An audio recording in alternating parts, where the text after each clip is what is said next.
Bonjour à tous, bon, ça fonctionne. Merci beaucoup d'être venus pour ce dialogue. C'est la première fois que le département langue et littérature participe au festival Allez savoir. Et on est ravis de recevoir Rosemarie Lagrave et Gaëlle Cloirec pour ce dialogue. C'est un dialogue qui était initialement prévu avec Kautar Archi et elle a malheureusement eu un empêchement, donc ce qui fait qu'elle ne sera pas là pour ce dialogue. Voilà. Je laisse la parole aux invités. Bonjour à toutes, bonjour à tous. Merci d'être venus aussi nombreux. Alors, Rosemarie Lagrave, je vais vous présenter. Vous êtes née à Paris en 1944. Vous avez grandi en Normandie dans une famille très nombreuse. Vous avez fait partie des courants féministes très actifs durant les années 60, 70 et ultérieurement. Sociologue, directrice d'études à l'EHESS, vous avez notamment écrit sur le monde paysan, les questions de genre, la fin du communisme dans les pays de l'Est. En 2021, vous avez publié aux éditions La Découverte un ouvrage qui a remporté le prix de l'écrit social, Se ressaisir, enquête autobiographique d'une transfuge de classe féministe. Et l'an dernier, les éditions de l'EHESS ont fait paraître une conversation que vous avez entretenue avec Annie Ernaux. Ces deux ouvrages sont disponibles au 2e étage de l'Alcazar. Comme l'a dit la personne qui nous a accueillis, cette rencontre aujourd'hui devait prendre la forme d'un dialogue entre vous et une autre sociologue, Kautar Archi. Merci à vous d'être venus malgré son absence. La rencontre va prendre une forme différente, et puisque nous ne serons que deux, mais elle portera sur le sujet prévu, à savoir la façon dont vous vous êtes, au cours de votre vie, émancipée de différents déterminismes. Et je vais commencer par vous poser une question qui est un peu bateau.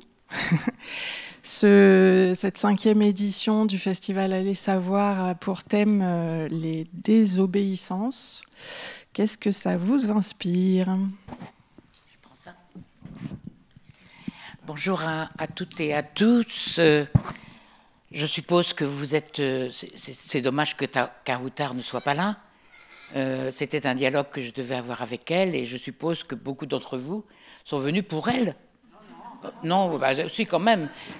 Et moi, je regrette de ne pas pouvoir discuter avec elle parce que ça aurait été chouette, quoi. Bon, vous allez vous contenter de moi, tant pis pour vous. Et merci d'avoir accepté de dialoguer avec moi. Et merci de cette invitation pour la bibliothèque Alcazar, que je voudrais d'abord remercier. Et merci à tout le monde, quoi. Et ce que je voulais, je vais vous répondre, mais je vais vous répondre, il me semble, par des lieux communs, parce que vous êtes tous, depuis je ne sais pas combien de temps, dans ce festival Allez savoir, sur obéissance, désobéissance, et il me semble que je vais répéter des lieux communs que vous avez discutés, analysés, réouvert, rejeté, repris à votre compte. Et il me semble que pour moi, obéir, désobéir, ça a à voir avec tous les régimes de domination, comme l'a montré Max Weber. Ces régimes de domination, ça construit à la fois l'obéissance et le consentement. Mais le consentement, il peut être extorqué. Hein. Comment elle s'appelle, ça y est, une anthropologue, Nicole Claude Mathieu, a bien montré dans un article très célèbre que voilà, le consentement était extorqué. Et il me semble que voilà, l'obéissance, elle a à voir, il n'y aurait pas de domination s'il n'y avait pas des personnes, des groupes pour obéir à cette domination. Et donc, c'est une espèce de duo infernal qui fonctionne en miroir et en inégalité et en soumission. Donc, il me semble que, voilà, et sans doute que dans ces journées, vous avez discuté sur entre la domination, la soumission, le consentement, il y a sans doute tout un continuum d'expériences beaucoup plus subtiles et nuancées qui balisent les possibles de ce continuum.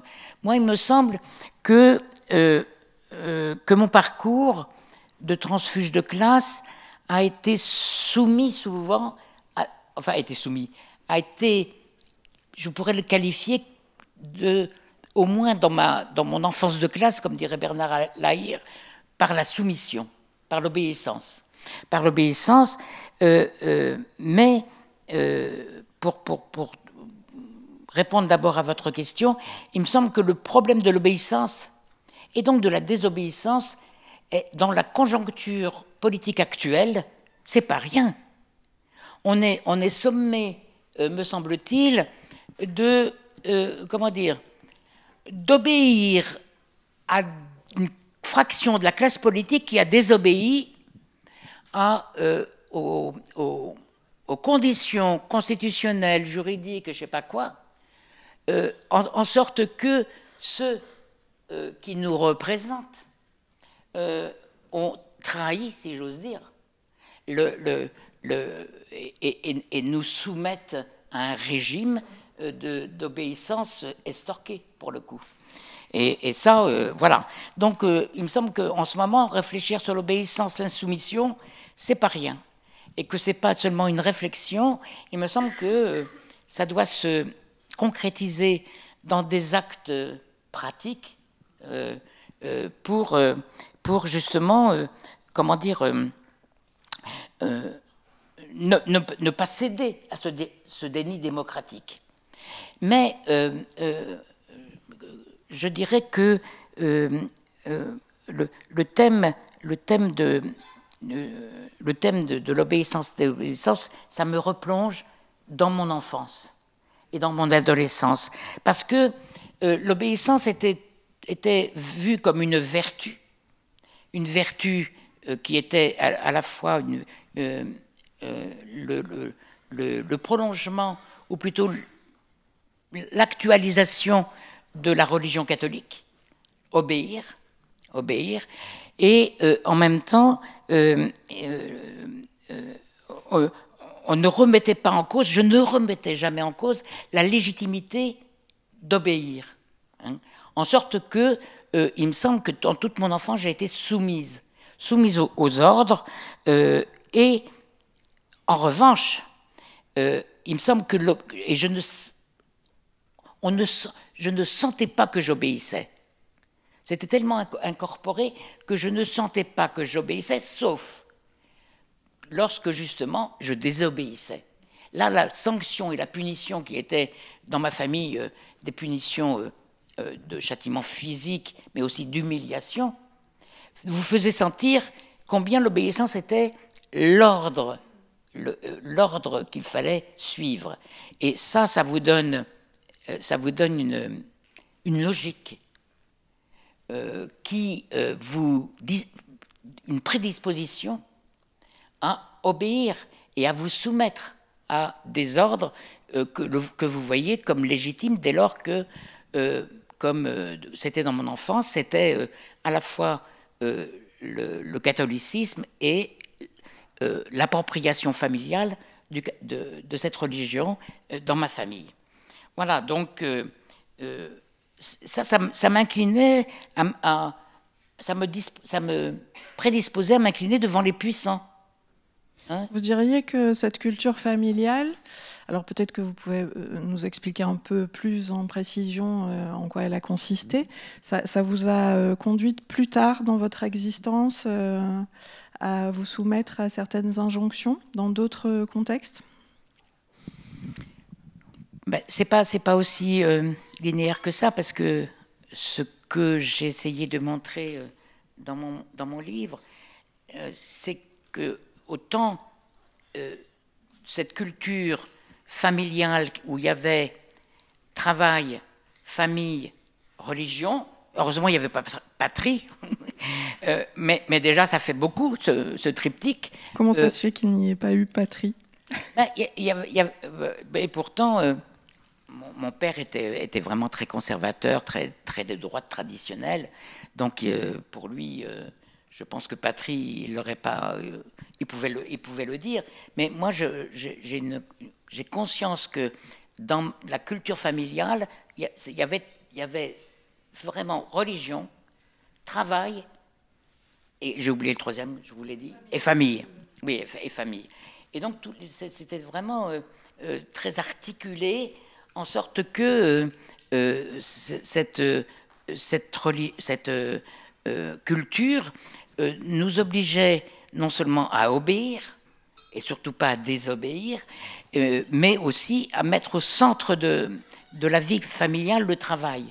Alors, le travail à l'école, mais par exemple, le mot vacances n'existait pas. C'est-à-dire que mon père nous mettait au travail, comme il disait, dès qu'il y avait des vacances scolaires pour aller biner les allées, faire la lessive, c'est-à-dire tout des tâches physiques qui dressaient le corps et qui dressaient l'esprit. C'est-à-dire il fallait avoir une droiture, un dressage des corps qui était le reflet de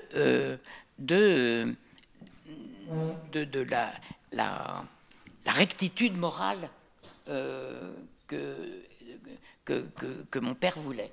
Et donc, si vous voulez, je dirais que l'insoumission que j'ai commencé à avoir, je l'ai eue à partir du moment où j'ai commencé à prendre de la distance avec la religion catholique, jusqu'à effectivement m'en désengager complètement, mais aussi en commençant à me politiser.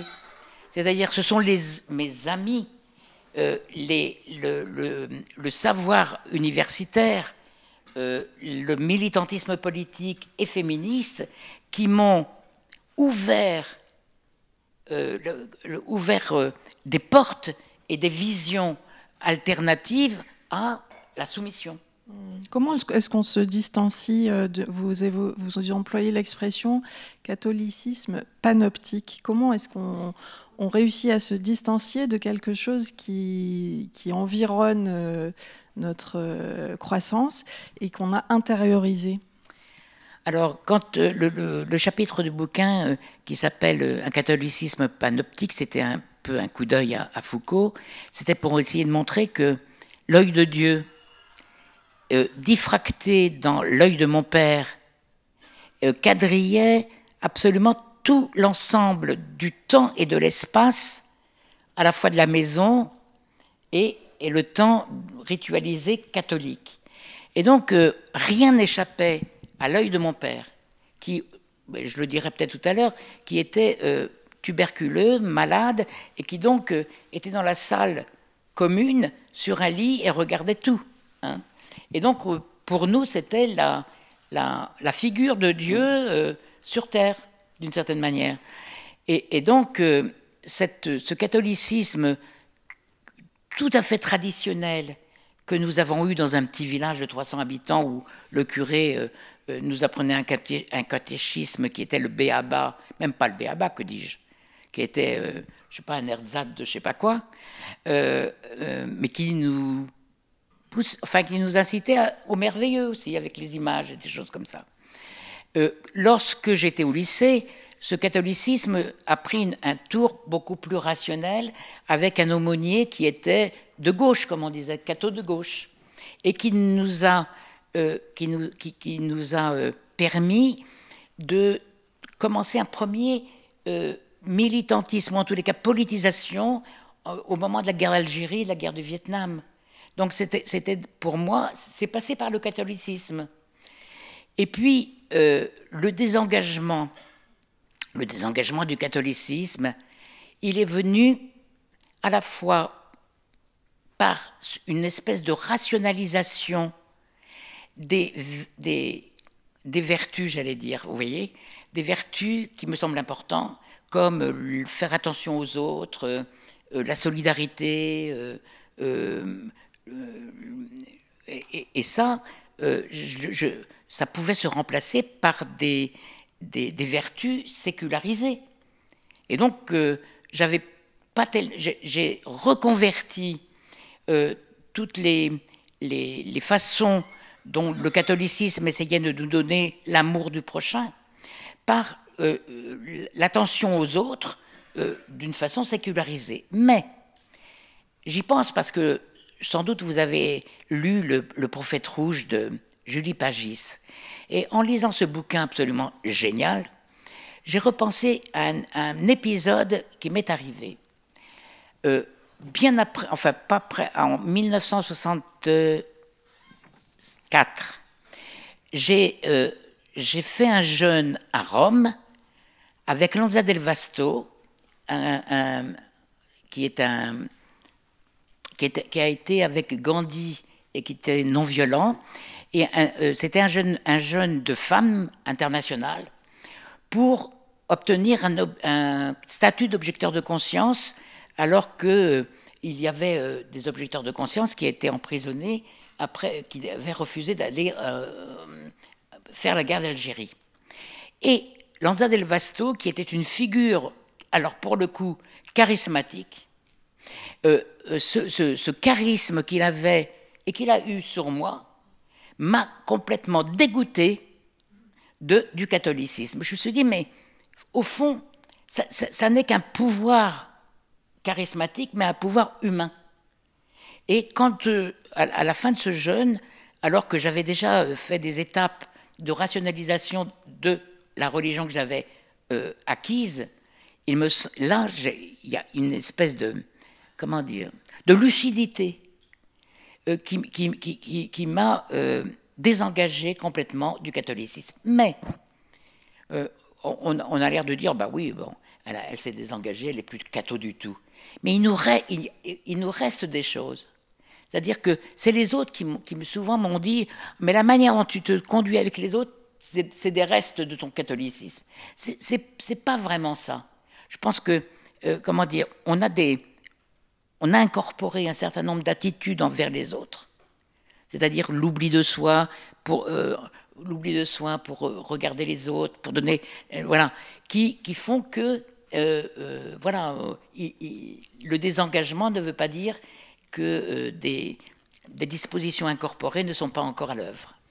Et oui, de toute façon, ce lien que vous faites entre la figure paternelle et le catholicisme, c'est pas évident à laisser complètement derrière soi. Je voudrais vous lire un extrait de la conversation entre Rosemary et Annie Ernaux.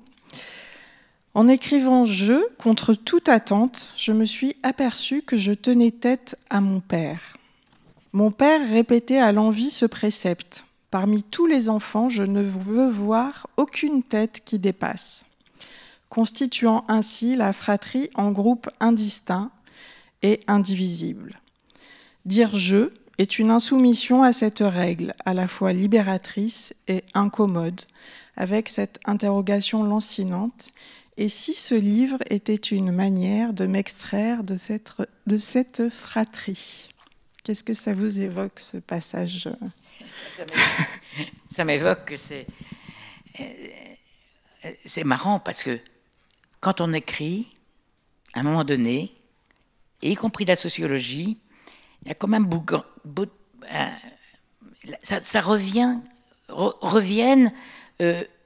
des fragments de vie où on se dit, mais quand tu écris, qu'est-ce que tu es en train de faire? Mais je savais très bien ce que je faisais.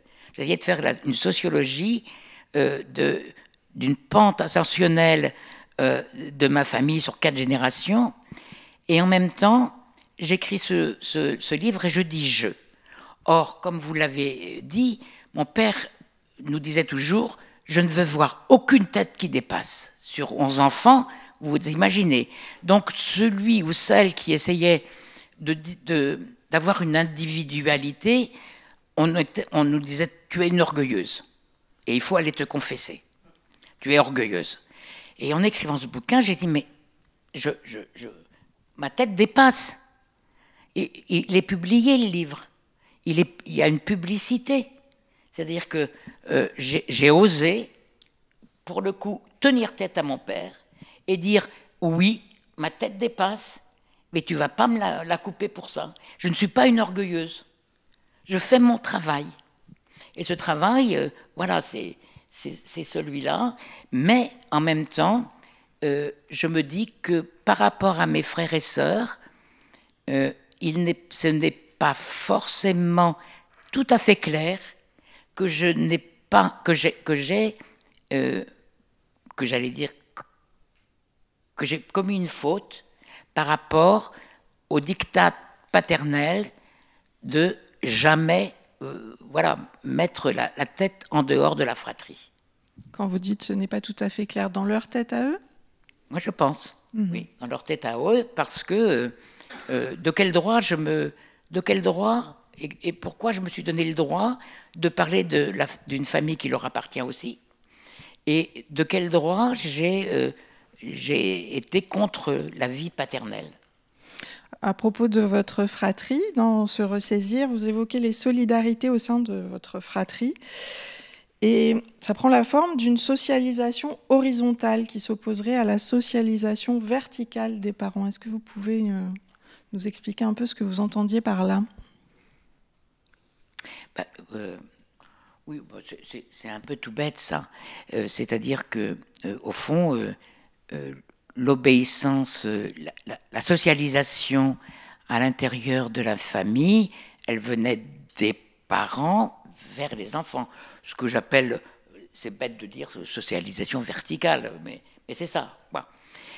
Mais ce que j'ai montré dans mon bouquin, c'est que cette socialisation verticale, elle n'appelait aucune insoumission.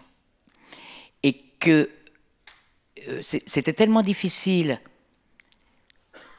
avec un père malade, une mère surchargée avec 11 gosses, de tenir une famille et de la faire vivre, que mes sœurs et moi, on n'a jamais eu le moindre amour paternel et maternel. Et que ce manque d'affectivité à l'intérieur de ma famille, d'amour maternel ou paternel, a été un des points les plus difficiles dans notre enfance de classe. Et je me souviens, mais quand j'ai fait des entretiens avec mes sœurs et mon frère, et tous me disaient, on a fonctionné de façon gémellaire, c'est-à-dire comme nous sommes entre les enfants, il y a toujours 18 mois, on fonctionnait de façon gémellaire, deux par deux, et on se tenait les coudes. Et je montre que la famille c'est pas les parents qui ont fait la famille, c'est les enfants, par solidarité, en se tenant les coudes et en essayant de survivre malgré tout, qui ont fait la famille. Et ça, c'est quelque chose que vous avez pu... Jusqu'à la fin, voilà. C'est quelque chose que vous avez pu mobiliser plus tard, ces formes de solidarité dans votre fratrie, oui, au cours absolument. de votre vie, dans d'autres circonstances, j'imagine en militant, dans les groupes féministes. Est-ce que vous avez retrouvé des formes comme ça de solidarité? Je ne serais pas devant vous si je n'avais pas bénéficié de solidarité. Une transfuge de classe, c'est pas quelqu'un qui va de A à Z comme ça tranquillement parce qu'il a des talents ou je sais pas quoi.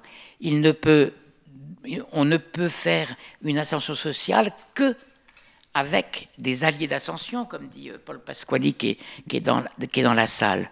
C'est-à-dire il faut constamment être supporté, soutenu par des figures, des personnages, des personnes ou des collectifs qui, effectivement, vous aident à franchir des caps à l'intérieur de ce parcours de transfuge de classe. Par exemple, je vous donne des exemples. Bon, d'abord, mes sœurs et mes frères, quand on était petits, cette solidarité entre enfants, elle a été quand même très bénéfique pour essayer de s'en sortir, comme on disait. Puis ensuite, mes instituteurs, qui ont été les premiers à nous mettre le pied à l'étrier, c'est-à-dire que dans un village de 300 habitants où il y avait une petite école primaire avec 2 classes, lorsque ma famille est arrivée en 1946 dans ce village, personne n'était allé au lycée. Il n'y avait pas de collège à l'époque, mais personne n'était allé au lycée. Et en faisant les archives départementales du Calvados, je me suis aperçu que les inspecteurs d'académie disaient à ces instituteurs envoyer des enfants au lycée, envoyer des enfants au lycée. Et les pauvres, ils n'arrivaient jamais à envoyer des enfants au lycée. Et voilà qu'arrive ma famille, qui est arrivée, j'allais dire, toute prête. On était bien élevés, puisque c'était des sanctions si on désobéissait. Deuxièmement, mon père avait fait le petit et le grand séminaire. Donc, il avait un capital scolaire du niveau bac presque. Et donc, ce qu'il exigeait de nous, en plus du reste, c'est de parler un français correct. C'est-à-dire, il ne supportait pas qu'on fasse une faute de français. Bon, alors, on est arrivé tout préparé à l'école. Et les instituteurs ont vu cette flopée de gosses et donc ils se sont dit, bon voilà, c'est un gisement possible pour les envoyer au lycée. Et ce sont eux qui ont fait les examens des bourses, les dossiers, et qui nous ont fait passer, qui nous ont emmenés à Caen passer l'examen des bourses, en sorte que, loin de penser que les transfuges de classe, ils ont des talents scolaires ou des particuliers, on voit bien que le fait que mes sœurs et moi-même nous soyons partis au lycée, c'était, j'allais dire, l'articulation entre deux intérêts bien compris. L'intérêt des instituteurs d'envoyer des gosses au lycée, mais l'intérêt de ma famille d'avoir moins de bouches à nourrir. Hein. Et donc voilà, ça a été un moment très important. Puis lorsque je suis arrivé à la Sorbonne, alors que je travaillais parallèlement dans une usine de bijouterie, ça a été le groupe de sociologie de la Sorbonne, qui était un groupe issu de l'UNEF, qui prenait les cours en polycopier, les cours magistraux en polycopier, et qui m'a permis de passer les examens sans trop de difficultés, sans tellement être là pour les cours magistraux, alors que voilà. Bon, il y avait ça, et puis les autres alliés ou collectifs d'ascension, ça a été le groupe des femmes mariées, très vite démariées, du MLF, qui m'a permis, de mettre du sens à des fragments de domination rapprochée dans le couple ou dans la famille, et qui m'a permis aussi d'avoir une réassurance envers ce que j'étais, quoi. C'est-à-dire oser dire ce qu'on était, mais collectivement.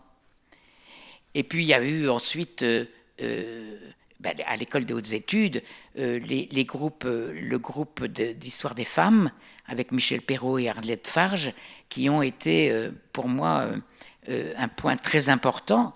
Puis il y a eu Bourdieu, qui m'a permis de passer d'une sociologie classique, non, même pas classique, qu'est-ce que je raconte, d'une sociologie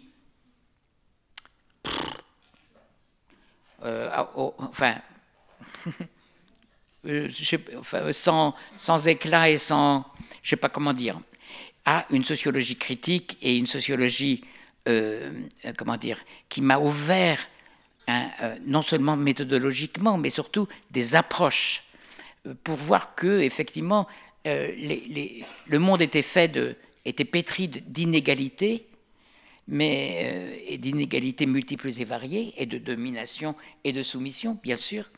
Et bon, je pourrais citer toute une kyrielle d'alliés d'ascension, mais aussi de collectifs d'ascension, pour montrer que, au contraire de la vision libérale de l'individu qui se fabrique lui-même pour passer toutes les étapes et puis devenir, je ne sais pas quoi, on ne peut être un transfuge de classe qu'avec les autres, et voilà. On va revenir à la sociologie tout à l'heure, mais je voulais vous demander, vous évoquiez cette période où vous êtes devenue parisienne, où vous travaillez pour financer vos études en plus de votre bourse. Et dans le livre, vous évoquez votre mariage. Vos 2 enfants sont nés en 1967 et 1968, une période qui était politiquement effervescente. Et votre mari était d'une sensibilité anarchiste, ce qui n'était pas du tout une garantie contre l'emprise du patriarcat. Pas du tout. Comment est-ce que vous avez vécu cette contradiction? Mal. Non, pas mal. Justement, c'est la beauté des contradictions. C'est-à-dire, lorsque vous... Mais je l'avais déjà... oui, lorsque vous êtes dans un espace, un milieu, qui est censé, remettre en cause les inégalités, les injustices, les prérogatives, les dominations inhérentes au monde social, et que vous voyez que des fragments de ces dominations ne sont pas pris en compte, notamment la domination masculine. Dans le milieu anard, excusez-moi, mais c'était pas vraiment à l'époque, je sais pas maintenant, hein, mais c'était pas vraiment leur truc. Anard, gauchiste, communiste, oui, j'imagine. Et en 68, on l'avait déjà senti. Ça, c'est pas pour rien qu'il y a eu le MLF. C'est que en 68, alors que nous militions pour changer le monde et changer la société, eh bien, voilà, il y avait toute une fraction des femmes qui n'étaient pas prises en compte, qui n'avaient pas le droit à la parole légitime dans les AG, et voilà. Et donc, toutes ces mises à l'écart multiples et variées, ou ces contradictions, vous mettez en position de réinterroger le bien fondé des rapports sociaux. Par exemple, justement parce que avec d'autres amis et mon mari, on voulait changer le monde, nous avons vécu en communauté. Et dans cette communauté, eh bien, je me suis retrouvée à m'occuper des gosses, du ménage et de la... Voilà. C'est-à-dire que comme mes enfants étaient petits, je ne travaillais pas. Et donc, j'étais prédisposée à m'occuper de l'intendance domestique. Et quand vous, par ailleurs, vous faites partie de groupes du MLF, vous commencez à comprendre que cette domination masculine, elle touche vos proches. Et donc, voilà, c'est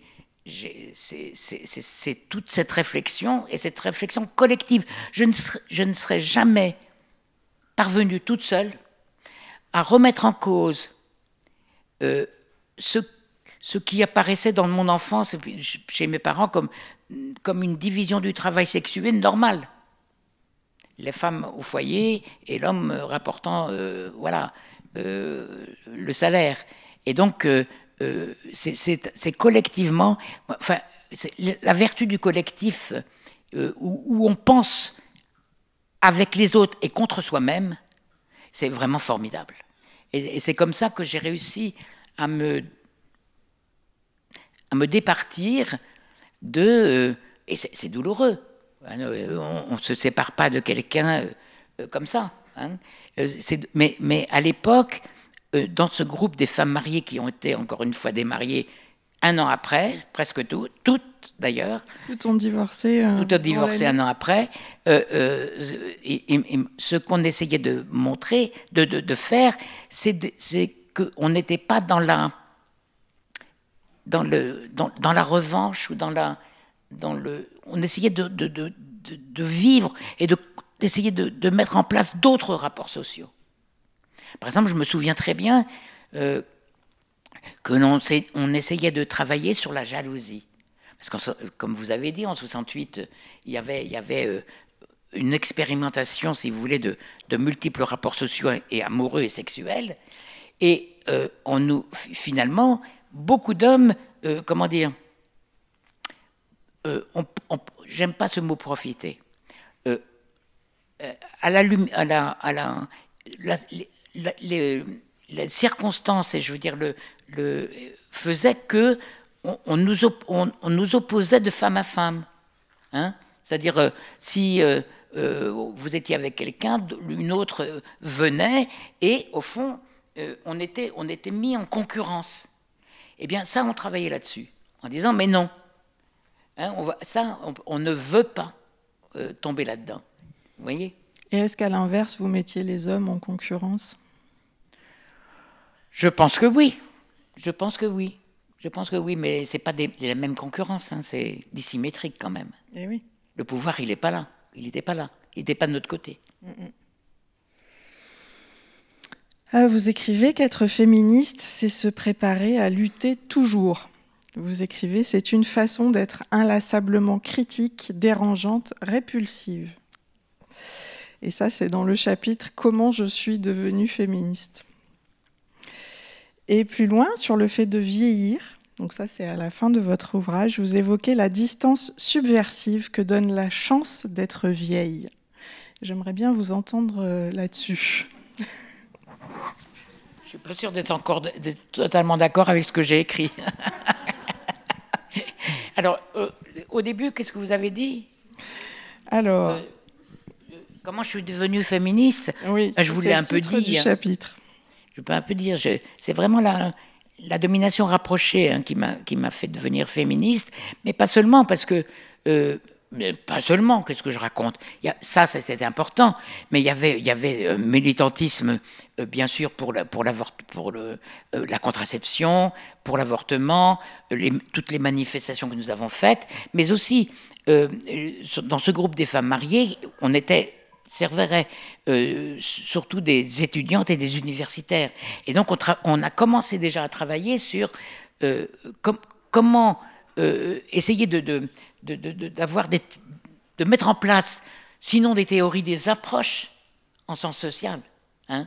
Donc, voilà. Et qu'est-ce que vous voulez que je vous dise de plus? Oui, comment je suis devenue féministe, mais voilà. C'est aussi en militant collectivement dans les manifestations et puis tous les combats qu'il y a eu à l'époque. Et en essayant voilà, d'avoir des pratiques autres vis-à-vis de ce qu'on appelait à l'époque la sororité, vis-à-vis des autres femmes, moins de concurrence, plus de solidarité, et voilà. Et donc, quand je dis on est féministe sans relâche, bah, écoutez, quand on regarde les femmes afghanes en Iran, comment voulez-vous qu'à un moment donné on s'arrête? Tout est encore à faire. Rien n'est jamais acquis à l'homme, aux femmes, mais leur force, il faut y aller, quoi. Hein? Et oui, c'est d'ailleurs aujourd'hui la journée du droit à l'avortement, par exemple. Oui. C'est pour ça qu'il faut se préparer à lutter toujours, comme vous le formulez. Oui, et sans relâche. Je veux dire, les retours en arrière, ils peuvent être là, et ils sont là. Donc, n'oublions pas, on n'est pas que en France. La solidarité, elle est avec toutes les femmes dans le monde. Et en ce moment, qu'est-ce que vous voulez, on a enfin oui, il y a tout à faire, quoi. Voilà. Quand vous êtes allé dans les pays de l'Est, vous avez trouvé d'autres résonances comme ça entre votre propre parcours, celui des femmes que vous avez pu rencontrer, et puis je me souviens d'un passage qui m'a frappée sur le fait que quand vous étiez dans un enjeu collectif, vous pouviez plus facilement dépasser votre sentiment d'illégitimité sociale. Est-ce que ça, c'est... Écoutez, le collectif, il a ceci d'extraordinaire, c'est qu'il porte en lui une espèce d'énergie et d'énergie et de facultés multiples, mais qui se coagulent pour penser ensemble ou de manière justement, comment on dit, conflictuelle, mais ça pense.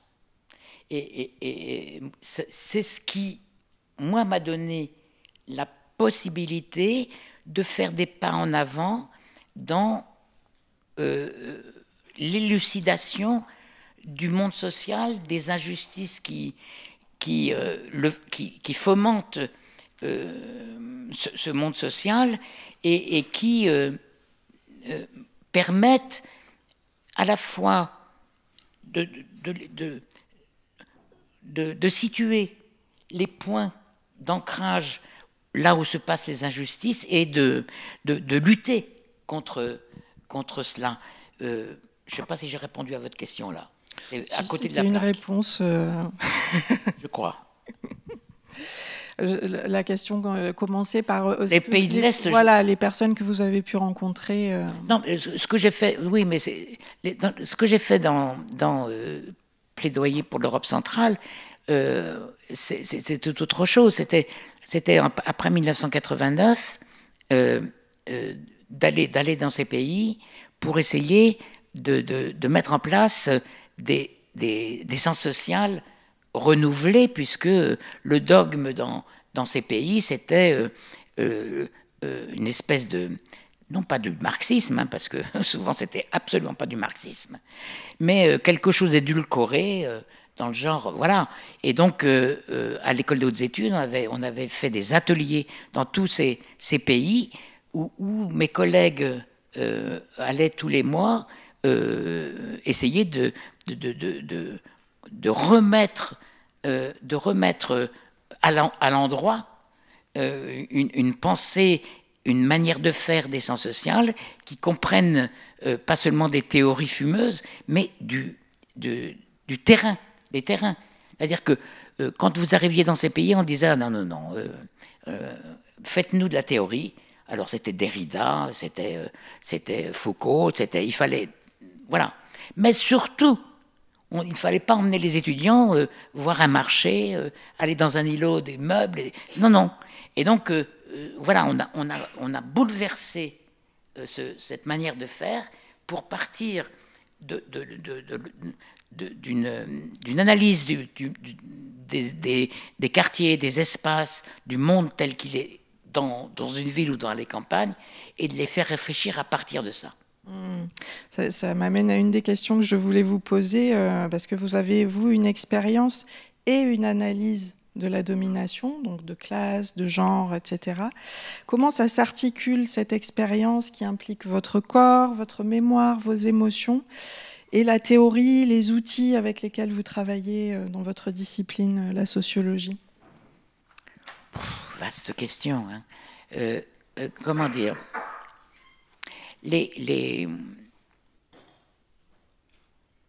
y a une articulation entre l'expérience et les effets de la domination sur soi-même dans les divers registres dans lesquels que vous avez rencontrés et les effets produits par ces multiples dominations en forme de possibilité de les contourner, de s'y opposer, de s'y conformer, et les théories et les approches qui en rendent compte, je pense à Weber, je pense à Bourdieu, je pense, voilà, qui donnent du sens et une capacité pour les analyser qui ne soit pas simplement une description, mais comment à partir de cette description, essayer d'en faire, pour le coup, une théorie. Mais je pense qu'il y a une articulation entre les deux. Ce qui donne votre livre, qui est quand même voilà, une façon de dire « je », d'avoir une tête qui dépasse, ce qui n'est pas évident en sciences sociales, de dire « je » déjà. Avant d'écrire ce bouquin, j'avais jamais dit je. Hein. Parce que s'il y a des sociologues ou des gens en sciences sociales ici, quand j'ai fait la formation en sociologie, on écrivait toujours on. Il y avait toujours une espèce d'essai de distance entre le sujet écrivant et la thématique. Hein. Donc, on essayait d'anonymiser le plus possible. Et en disant je, il m'a semblé que je me suis approprié quelque chose qui est important, c'est-à-dire la position située. C'est pas le jeu narcissique et absolument idiot, voilà que me voilà, mais c'est la position que j'occupe à un moment donné, et là, cette position-là, elle a à voir avec la façon dont je vais m'emparer du sujet que je vais examiner. Oui, oui. La position narcissique, c'est autre chose. Ça oui, m'évoque... oui, allez-y. La position narcissique, c'est l'illusion biographique de Bourdieu, c'est son article. Et quand j'ai commencé ce livre, je n'avais qu'une peur, c'était de tomber dans cette illusion biographique. C'est-à-dire que si je dis je, alors là, à tous les coups, je vais tomber dans un narcissisme de mauvais aloi.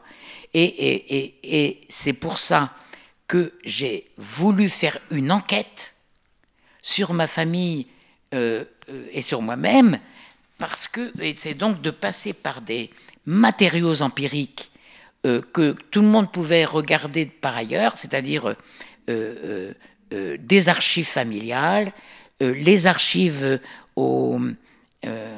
départementales, les archives au rectorat, les archives de ma petite école, mais et aussi du lycée, pour essayer les archives à l'école des hautes études concernant mon dossier, pour essayer de sortir, enfin de ne pas dériver vers un narcissisme biographique. Hein. Et je pense que cette enquête que j'ai faite aussi en faisant des entretiens avec mes sœurs et mes frères, pour essayer de mettre en regard ce que me disaient les archives familiales et la façon dont eux ont vécu leur propre famille et leur propre trajectoire professionnelle, était une garantie pour moi, peut-être pas jusqu'au bout, hein, mais de ne pas... de faire une enquête sociologique. Je me souviens d'un article de Passeron qui s'appelle Biographie, trajectoire ou quelque chose comme ça, où il disait il faudrait, concernant la biographie, trouver une manière de faire qui soit aussi crédible que quand on travaille sur autre chose. Alors, je ne dis pas que j'ai répondu comme il faut à Passeron, mais j'ai tenté de faire ça. J'ai tenté de faire ça, de donner un format possible pour s'extraire de l'illusion biographique et s'acheminer vers quelque chose qui soit passé au crible de l'épreuve empirique. Quand, dans votre livre, vous comparez les travaux d'autres transfuges de classe, mais des hommes, et vous dites que la plupart de ceux, des universitaires transfuges de classe qui ont fait leur coming out social, ce sont des hommes, justement. Est-ce que vous pouvez nous revenir là-dessus ? Pourquoi Oui, revenir là-dessus, c'est quand j'ai commencé cette étude, j'ai fait bêtement ce que fait tout le monde, c'est-à-dire vous faites l'état de l'art, vous faites l'état de la littérature, et quand j'ai commencé, je me suis aperçu que c'est vrai que les biographies, c'était surtout des collègues masculins ou des hommes. Quand vous regardez l'égo-histoire, oh mon Dieu, ça y est, ça... de Nora. Voilà. Vous voyez qu'il y a 8 hommes et une femme, c'est Michel Perrault. Quand vous regardez ce qui est paru depuis ces dernières années, c'est surtout des hommes. C'est surtout des hommes et il y a très peu de femmes. Alors, pourquoi il y a très peu de femmes ? D'abord parce que je pense que, étant donné la position des femmes dans l'université avec ce plafond de verre, mettre en avant ses origines sociales, c'était un discrédit de plus pour une carrière universitaire et qu'elles ne l'ont pas fait. Tandis que pour les hommes, dire qu'ils viennent d'une origine sociale très basse, ouvrière, paysanne, comme Bourdieu, ça peut être un signe symbolique de plus dans leur carrière. Donc, bon, d'abord, ce sont des hommes qui écrivent, mais surtout, quand ils écrivent, ils ne se rendent pas compte. Comment dire ?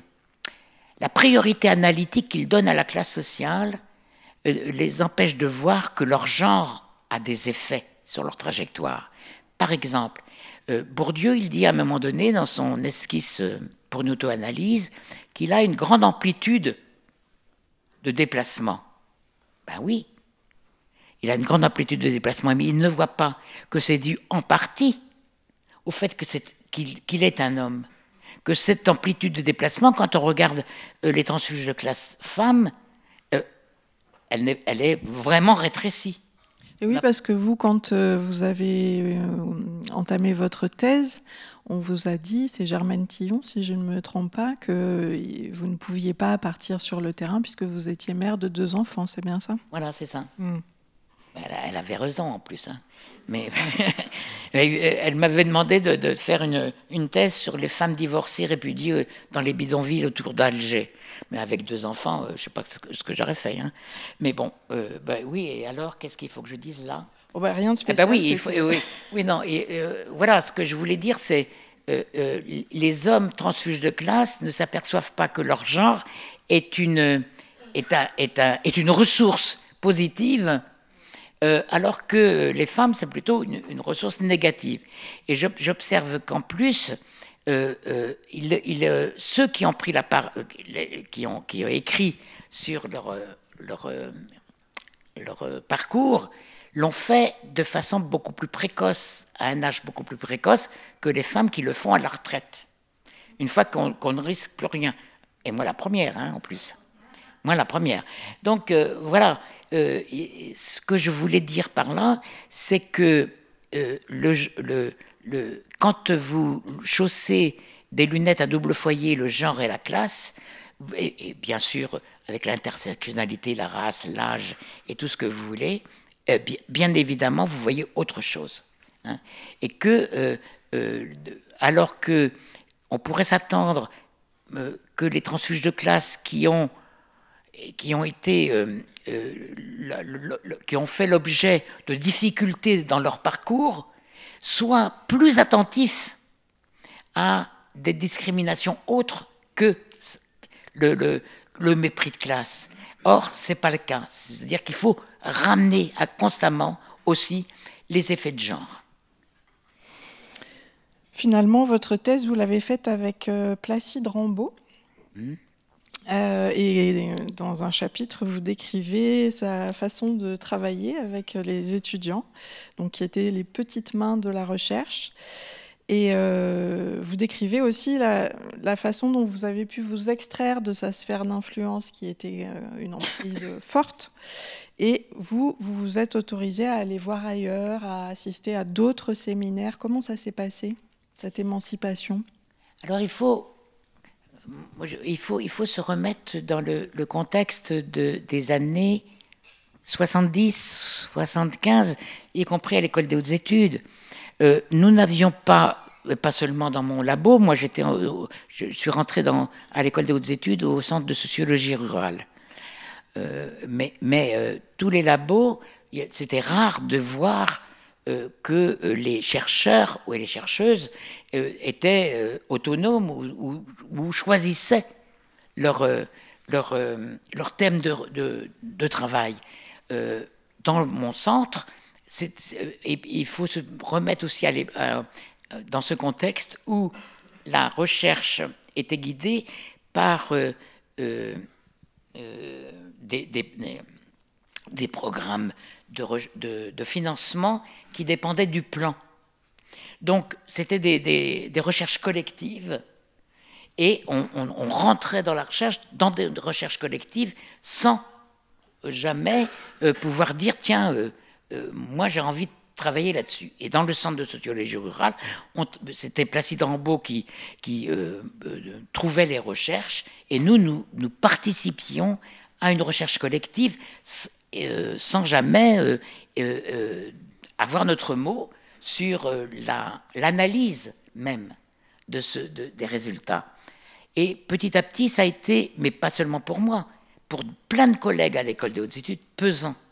C'est-à-dire qu'on avait envie de sortir des sentiers battus et de proposer nous-mêmes des recherches. Alors, ce qui m'a permis de le faire, c'est le militantisme féministe qui, à un moment donné, collectivement, on s'est dit, voilà, il faut qu'on commence à initier des recherches sur les femmes. On disait recherche sur les femmes, puis recherche féministe, avec ce colloque de Toulouse en 1960, je ne me souviens plus, 82, je crois, qui a été le premier colloque qui vraiment a rassemblé des études sur les femmes en France. Et donc, ça a été donc le féminisme qui a suscité chez moi l'envie de faire des recherches sur les femmes. Et comme j'étais dans un centre de sociologie rurale, j'ai fait des recherches sur les agricultrices. Hein. Et puis, le deuxième point, c'est qu'à l'école, je lorgnais toujours vers les historiennes qui avaient commencé à faire un séminaire. Donc tout de suite, j'ai été dans le séminaire des historiennes et nous avons travaillé en commun. Et avec Michel Perrault et les autres, on a fait l'histoire des femmes en Occident, ce qui m'a permis d'avoir une autonomie. Et en plus, ensuite, l'autonomie, je l'ai trouvée en allant au séminaire de Bourdieu. C'est-à-dire que là, j'ai compris ce que c'était vraiment que de faire de la sociologie, qui n'était pas seulement répéter le monde social, mais l'analyser et le mettre en critique. Voilà. C'est comme ça que... Et donc après, mais maintenant, de plus en plus, mes collègues et les étudiants choisissent. Mais par exemple, je n'ai même pas choisi mon sujet de thèse. C'est Rambaud qui me l'a imposé. Bon, c'était chouette, mais ça aurait pu être autre chose. Hein, c'est bien tombé. Est-ce que vous avez quelque chose à ajouter, Rosemarie, avant qu'on passe le micro au public ? Oh non, je vous ai assez saoulé comme ça, non? Je sais pas, qu'est-ce que vous voulez que j'ajoute? Non? Je ne sais pas. J'ai une dernière question. Ah. Je suis intriguée par la photo qui est en couverture de votre livre et j'aimerais bien aussi que vous nous parliez rapidement de son titre. Alors cette photo, il y a des gens qui me demandent si c'est moi. Non, quand même, c'est pas moi. Et c'est une photo d'une photographe qui habite au Mans, et c'est une espèce de, je ne sais pas si vous le voyez, non, on ne voit pas, mais elle a les pieds bien sur terre, voilà, complètement terrienne, et elle a un corps qui va non, il y a une courbe, et on a l'impression qu'il suffirait de presque rien pour qu'elle tombe à la renverse. Mais non, elle a les pieds dans la terre et elle est en train de se redresser peu à peu sous l'impulsion d'une injonction. Ressaisis-toi. Souvenez-vous, dans vos carnets scolaires, au 3e trimestre, doit se ressaisir. Hein? Et ben voilà, ressaisis-toi. Et ça, c'était ça, scolairement. Mais se ressaisir, il ne disait pas comme ça, mon père, mais c'est redresse-toi. Tu n'as pas le droit de te courber. Hein, voilà.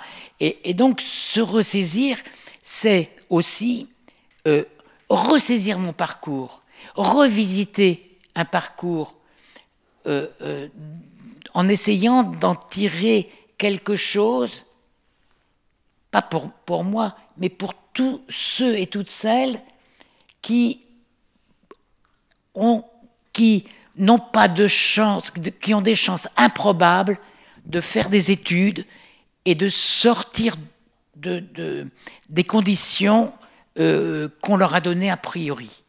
Voilà. C'est-à-dire que, bien évidemment, quand je regarde mon parcours et que je vois ce qu'avait écrit Grignon sur l'ordre des choses, c'est quand on fait partie d'une famille nombreuse, qu'on habite dans un village, alors là, les statistiques, c'est improbable qu'on aille au lycée. Eh bien, voilà, c'est improbable, mais pour les raisons que je vous ai dites sur les alliés d'Ascension et les instituteurs et tout ce que vous voulez, c'est possible, mais c'est possible à la condition qu'il y ait effectivement des soutiens parce que comment vous dire, il y a eu un engouement pendant ces dernières années pour les transfuges de classe. Alors tout le monde est transfuge de classe et puis c'est facile d'être transfuge de classe, comme si il n'y avait pas de reproduction sociale des classes sociales. Or, ce que montrent les transfuges de classe, c'est que certes, ils arrivent à passer les frontières sociales, comme dit Paul Pasquali, mais ça ne retire en rien le fait que le déclassement est très important en ce moment, que l'ascenseur social, comme on disait à l'époque, n'est pas en panne, mais qu'il reproduit les classes sociales, voilà, et que donc que le fait qu'on nous prenne comme comment dire,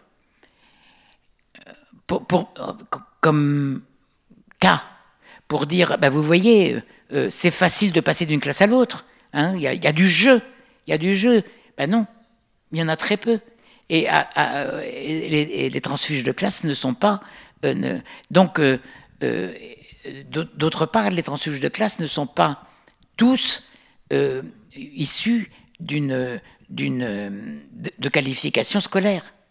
Hein, on connaît les transfuges de classe dans le football, dans je ne sais pas quoi, voilà. Et ça y est.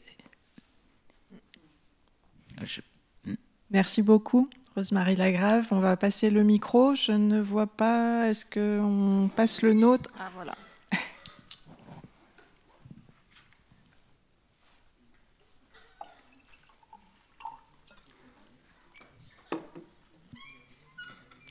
Bonjour, c'est bon. Moi, j'ai deux petites questions. Déjà, concernant les groupes féministes, ça, c'est une impression que j'ai, mais je préfère qu'on en discute. J'ai l'impression qu'il y a une forme de culpabilisation ou moralisation, je ne sais pas si on peut dire ça comme ça, mais de la part de féministes, si les femmes ne suivent pas forcément leur lutte, ou elles ne respectent pas forcément, ou elles ne se comportent pas comme elles devraient pour justement lutter pour le droit des femmes, pour la prise de pouvoir par les femmes. Et c'est une impression que j'ai, et ça, je trouve ça, à mon avis, un peu... c'est de la culpabilité envers d'autres femmes. Ça, c'est ma première question. Enfin, c'est une impression et j'aimerais qu'on en discute. Et la deuxième, c'est concernant les transfuges de classe. Est-ce que les personnes qui réussissent justement à dépasser des frontières des classes sociales, pour moi, ce n'est pas une garantie d'y rester. Si on est passé d'une classe modeste à une classe, par exemple, moyenne-haute, pour moi, ce n'est pas une garantie puisqu'on n'a pas hérité d'un patrimoine qui nous permette de rester en fait dans cette nouvelle classe sociale.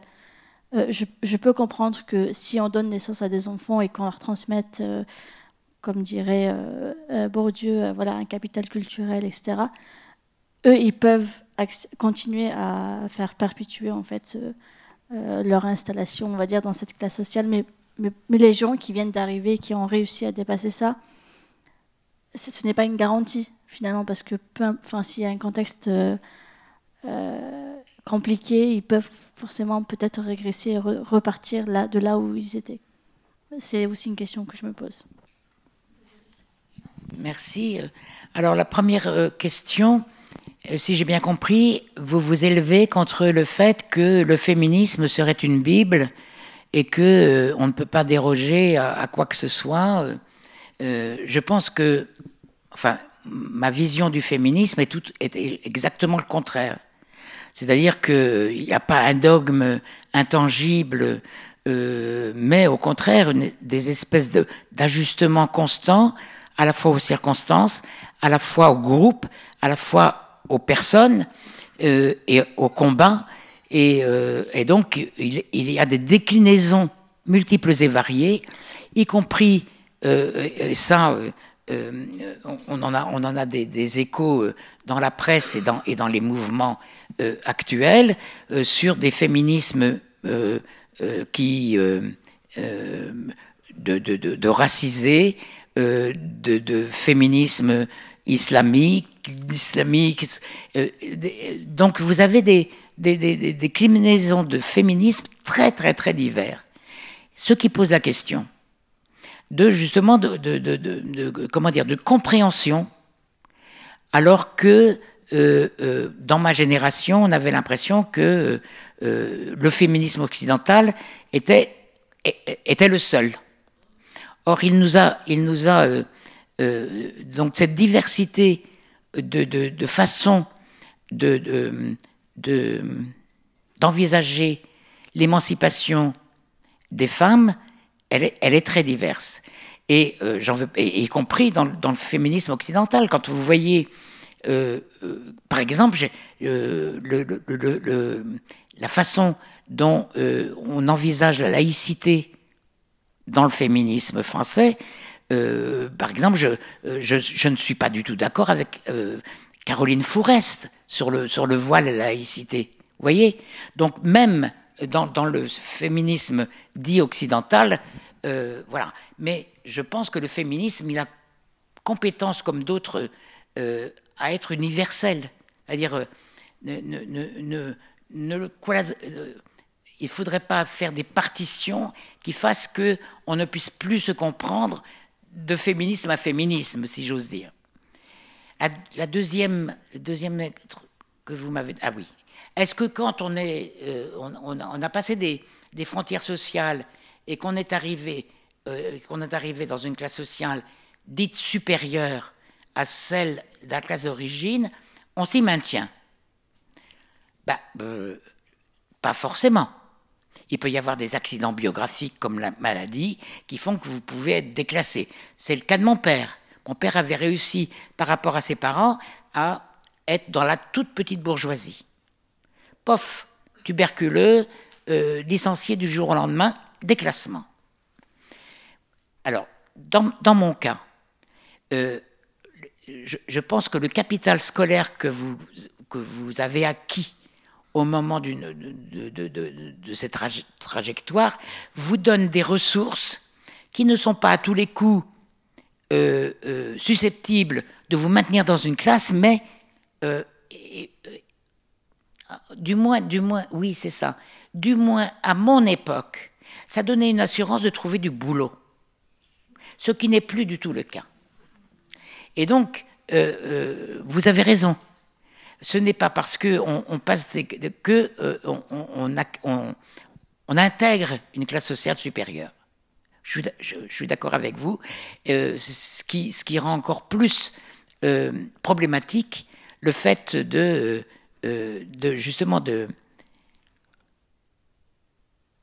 Enfin, oui et non, parce que je reste persuadée que le capital scolaire qu'on acquiert, c'est une ressource quand même importante. Hein, parce que ceux qui en sont privés, eh ben là, il y a vraiment beaucoup plus de problèmes de déclassement. On le voit. Je ne sais pas si j'ai répondu. Une autre question. Ah, là-bas, oui, j'arrive.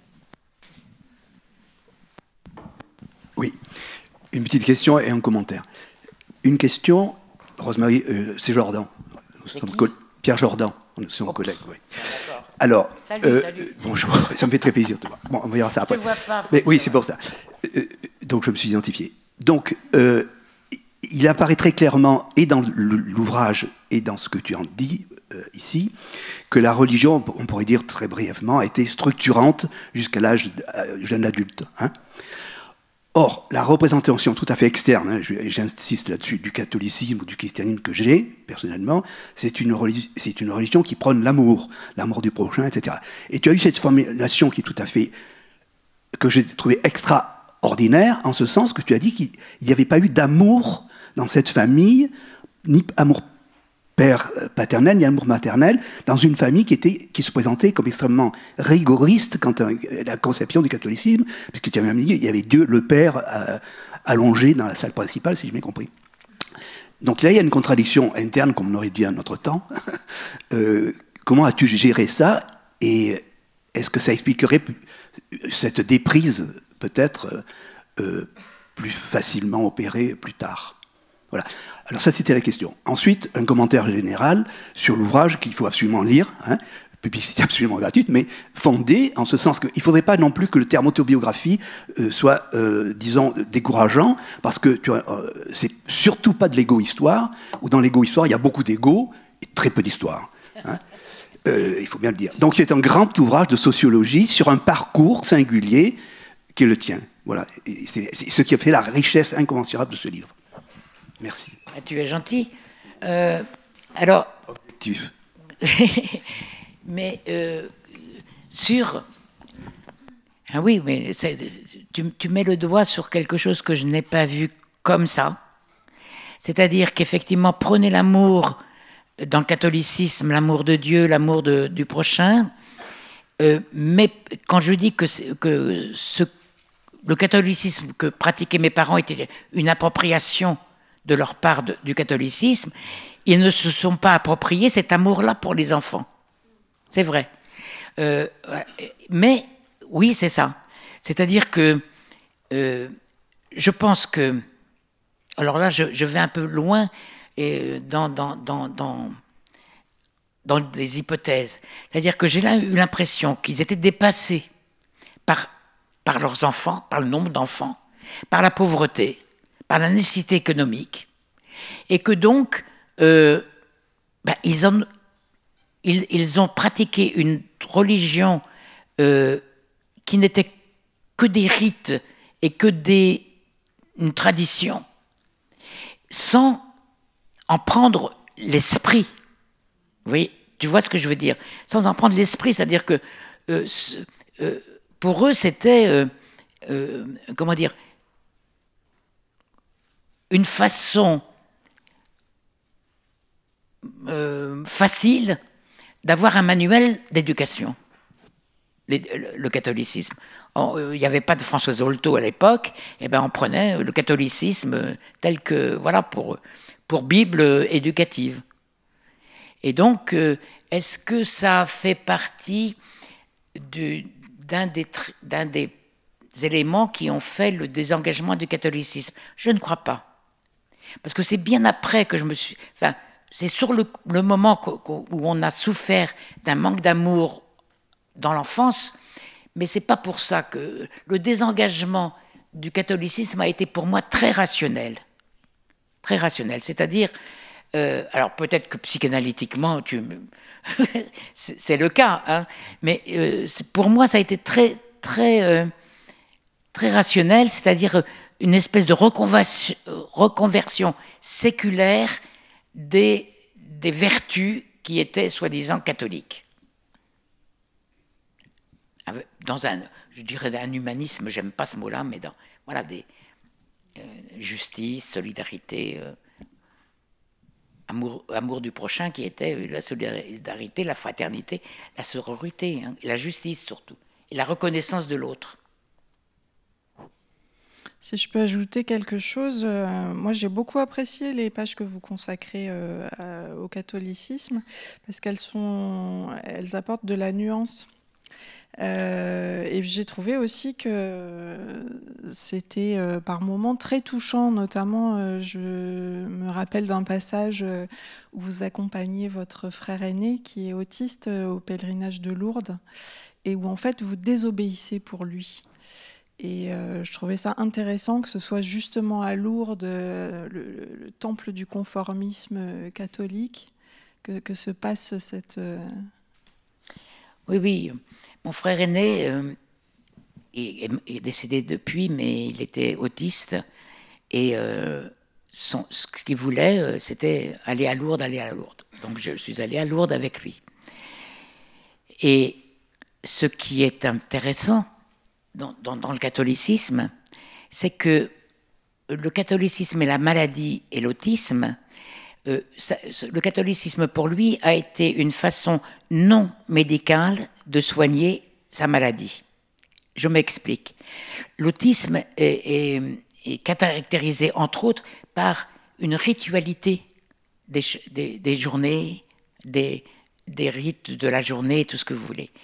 Et le fait que le catholicisme en rajoute dans les rites, la prière le matin, le midi, le bénicité le soir, mais aussi le rite à la messe et tout ce que vous voulez. Mon frère était complètement pris par cela. Et ça le calmait. Il était calmé par le catholicisme. À Lourdes, il voulait tout voir. Il voulait être partout. Et quand j'ai désobéi, c'est-à-dire que quand vous arrivez à la grotte, il y a je ne sais pas combien de comment ça s'appelle, une file qui attend. Et ben moi j'ai dit, mais il ne va pas attendre.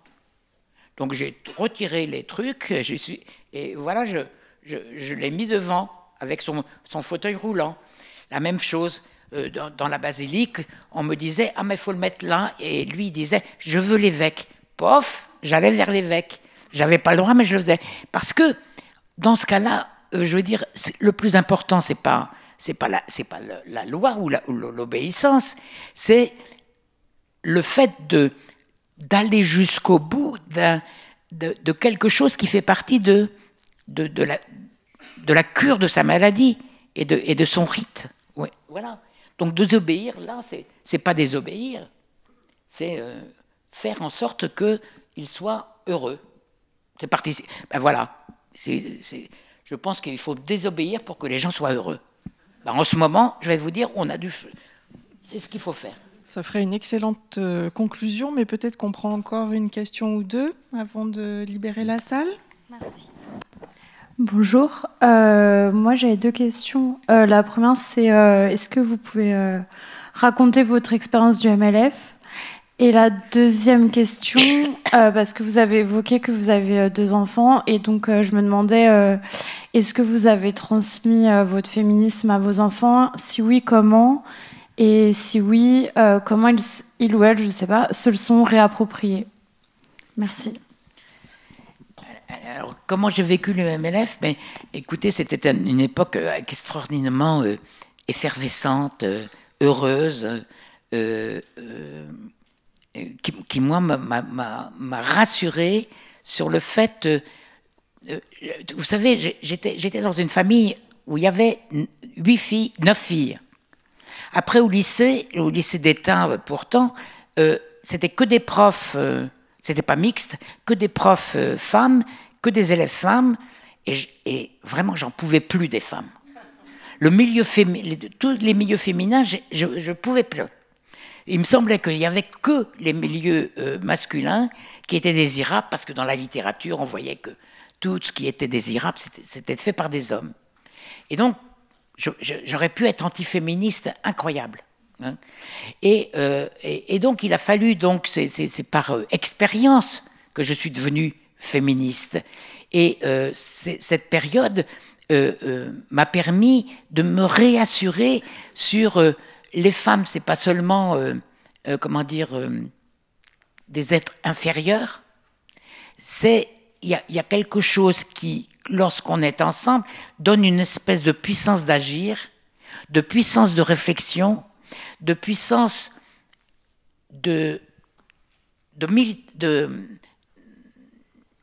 d'action que je ne pouvais pas penser auparavant.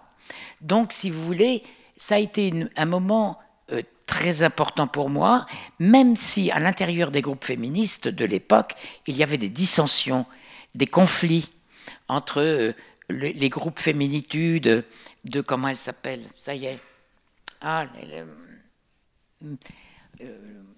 la maison de la librairie des femmes Antoinette Fouque et le matérialisme féministe de Christine Delphi, auquel plutôt moi j'appartenais. Donc il y avait des dissensions entre les groupes, mais on était d'accord sur justement des engagements de combat sur l'avortement, sur la contraception, sur un certain nombre de choses qui nous permettaient de coexister dans le conflit. Et ça, c'était la première. Bon, donc, la première question. Et la deuxième question, j'ai oublié déjà. Ah, les enfants. Alors, les enfants. Est-ce qu'on n'est jamais sûr et certaine qu'on a transmis un certain nombre de choses aux enfants? C'est à eux de le dire. Il me semble que ce que vous transmettez seulement par les actions, c'est pas en faisant des grands discours. C'est comment vous vous comportez dans le quotidien, comment vous respectez, vous leur demandez de respecter l'autre, et notamment les femmes, et dans le quotidien moi j'ai 2 garçons en plus, hein, voilà, de leur dire il n'y a pas de raison que tu ne mettes pas la main à la pâte pour débarrasser la table. Voilà. Je pense que c'est dans les gestes quotidiens que se transmet le respect de l'autre, et notamment des femmes. Alors, quand je les vois, ils vivent en couple l'un et l'autre. Quand je les vois, je ne suis pas mécontente. C'est-à-dire que quand je les vois, quand je discute avec leur nénette, parce que c'est ça l'important, c'est pas de leur demander à eux, parce qu'ils vont vous dire bah oui. Mais je pense que c'est en discutant et en voyant comment leur compagne est fait que je me dis j'ai pas tout raté par rapport à ça. Je sais qu'ils en ont pris de la graine. Maintenant, c'est pas pour ça qu'ils ne sont pas machistes de temps en temps. Voilà. Mais je pense qu'il y a une transmission qui s'est faite. Maintenant, rien n'est jamais totalement acquis. À l'homme, ni sa force, ni sa faiblesse, ni son cœur, et quand il croit, tenir les bras, comme vous le savez. Est-ce qu'on en reste là ou est-ce que vous voulez prendre une autre question pour finir? Ah, il y a quelqu'un qui est très motivé là, juste en face. Motivé. Salut Rosemary. Et non, c'était, tu as pointé d'autres auteurs sur le transfuge des classes, et y compris Didier Ribon et Édouard Louis, dont tu en parles dans ton livre. Et en fait, tu parlais de leur aveuglement de genre, et moi j'avais envie de te demander qu'est-ce qui a fait, parce que ces auteurs-là, on dirait, ils se sont complètement déracinés des codes de la classe d'origine, et il me semble que tu peux te mouvoir dans ta classe d'origine et celle que tu as acquise. Qu'est-ce qui fait? Est-ce qu'il y a des éléments de genre ou d'autres ordres qui ont fait que tu maîtrises ces 2 codes-là et que tu es bien dans ces 2 mondes-là? Oui, ce que tu es en train de dire, c'est ce que dit Bourdieu.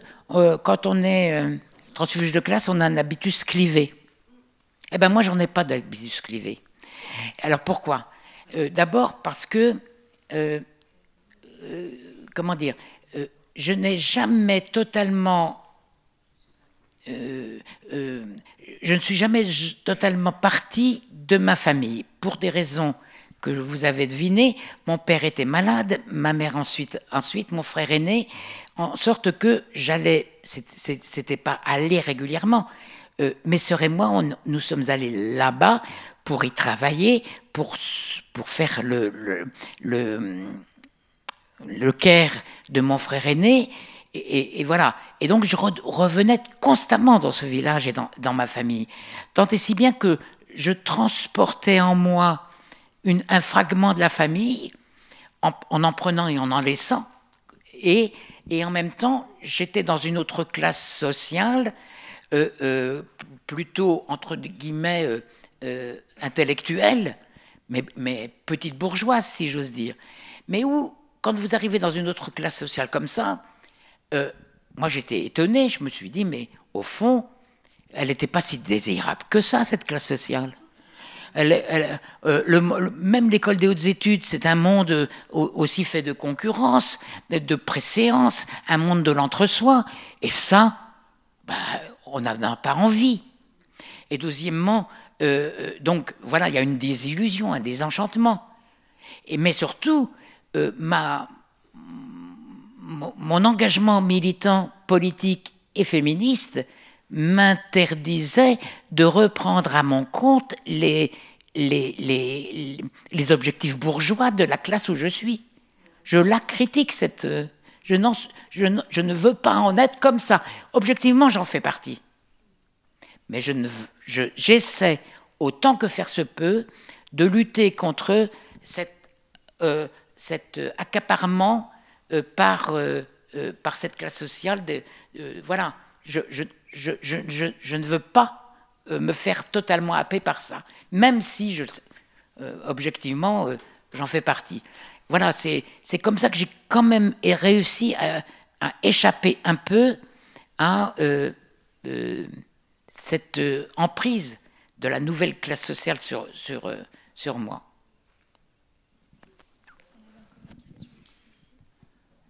Excusez-moi, je suis peut-être arrivée en retard, mais dans la brochure, là, il était question de 2 générations emblématiques.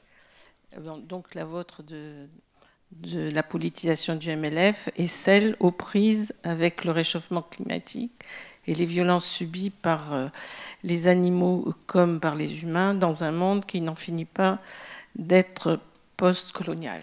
Et oui, c'est normal, on avait une autre invitée, Kautar Archi, qui n'a pas pu venir.